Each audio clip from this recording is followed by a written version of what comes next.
La JICA apprécie vivement de pouvoir faire partie de ce processus. Nous nous sentons le comporter dans notre programme de coopération pour Haïti, axé sur l'appui à la croissance économique durable à travers notamment ce projet adressé aux agriculteurs défavorisés. Les interventions passées, présentes et futures de la coopération japonaise continuent à illustrer toute l'entrée que le Japon accorde au développement de l'agriculture en Haïti. Secteur donc nous mesurons toute l'importance que cela représente pour votre pays.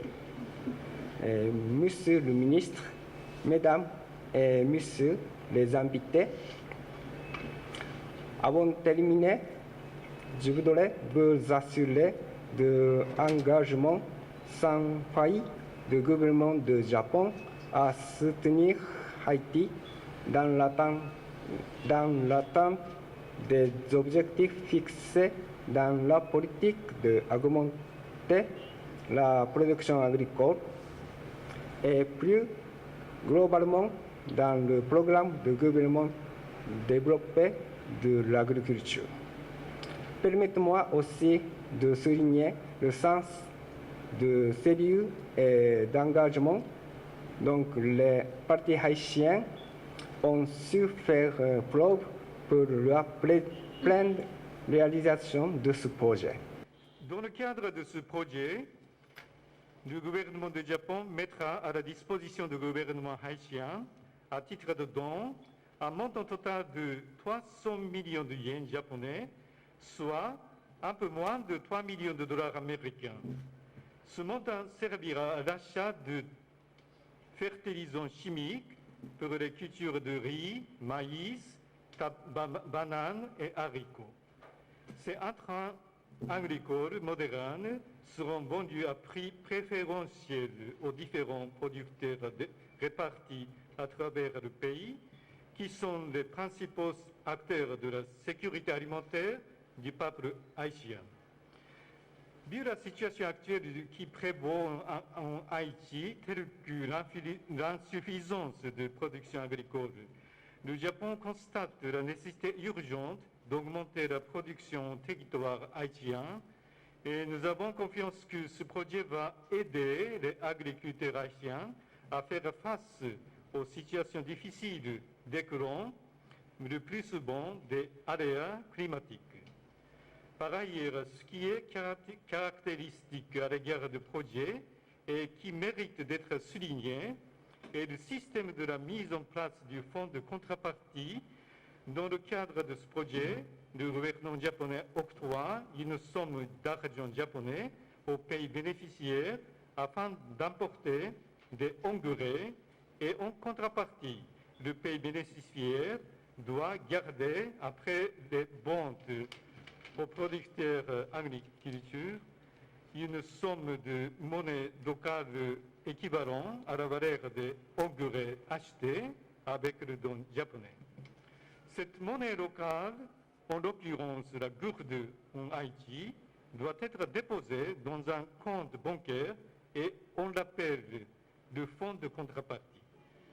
Par la suite, le gouvernement haïtien utilise ce fonds dans le financement des projets socio-économiques tels que les projets infrastructures, projets agricoles, sanitaires, routiers, scolaires, etc.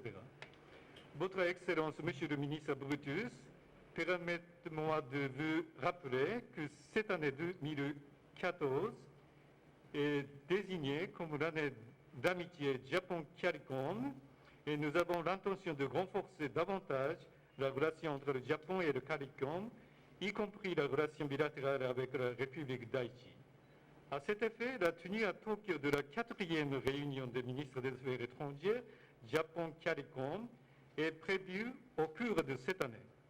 Et à titre d'information, comme exemple de renforcement des relations bilatérales, au mars dernier, nous avons signé l'accord pour financer deux importants projets qui sont le projet d'aménagement de l'hôpital de Jacmel du département sud-ouest et le projet de rétablissement du système d'approvisionnement en eau potable pour la reconstruction de la ville de Léogane. J'espère que la collaboration d'aujourd'hui, qui est l'expression de la solidarité et de l'amitié entre les peuples japonais et haïtiens, sera une nouvelle fois enrichissante et qu'elle permettra de consolider davantage les relations de coopération et d'amitié existantes entre nos deux pays. Avant de conclure, je voudrais réitérer que l'année 2014 étant une année électorale, nous formulons le vœu que tous les acteurs politiques de l'enjeu démocratique comprennent l'urgente nécessité de continuer le processus démocratique selon l'accord de Rancho obtenu à travers le dialogue inter-haïtien sous les bons auspices de l'Église catholique afin d'arriver dans un esprit participatif et convivial au renforcement des institutions étatiques, au renouvellement harmonieux du personnel politique en vue de développement durable de la nation haïtienne. Je voudrais remercier le représentant du Japon, M. Katsuyoshi Tamura, pour ses vœux concernant les prochaines élections que nous allons avoir probablement en octobre de cette année. Et comme vous l'avez bien dit, si nous voulons continuer à renforcer les institutions démocratiques haïtiennes, nous devons engager ce pays régulièrement dans des élections.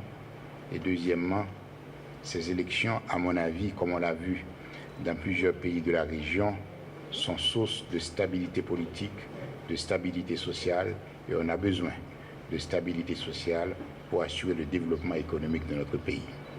Donc c'est la raison pour laquelle le gouvernement du président Michel Martelly et du Premier ministre Lamotte a la volonté de tout faire pour organiser des élections libres, honnêtes et démocratiques.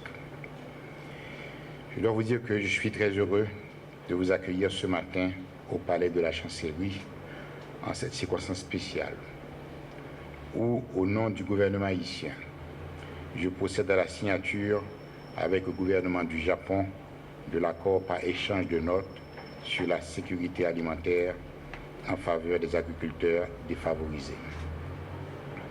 La négociation et la conclusion de nouveaux engagements de coopération bilatérale témoignent une fois de plus de la bonne santé des relations entre la République d'Haïti et le Royaume du Japon. C'est surtout une preuve tangible de l'engagement solidaire et résolu du gouvernement japonais aux côtés du gouvernement haïtien dans ses efforts inlassables visant l'amélioration continue des conditions de vie de la population haïtienne et le développement du pays. Allô? Allô?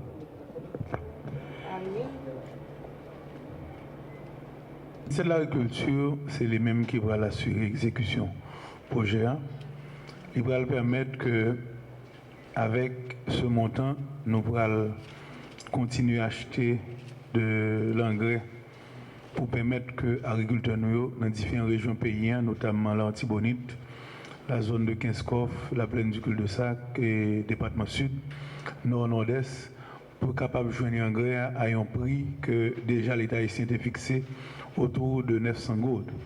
Maintenant, avec stock, ça va permettre que nous couvrir totalement le marché, parce qu'avec appui que nous avons déjà de Venezuela, avec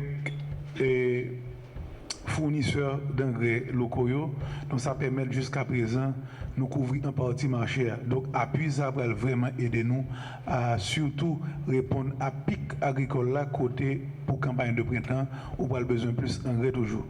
Et il y a un chose qui est important pour nous constater, c'est que à partir du moment que l'État haïtien commençait à faire vulgarisation agricole et lancer plan de relance, nous constatons que de plus en plus de demandes dans différentes régions pour produire ça.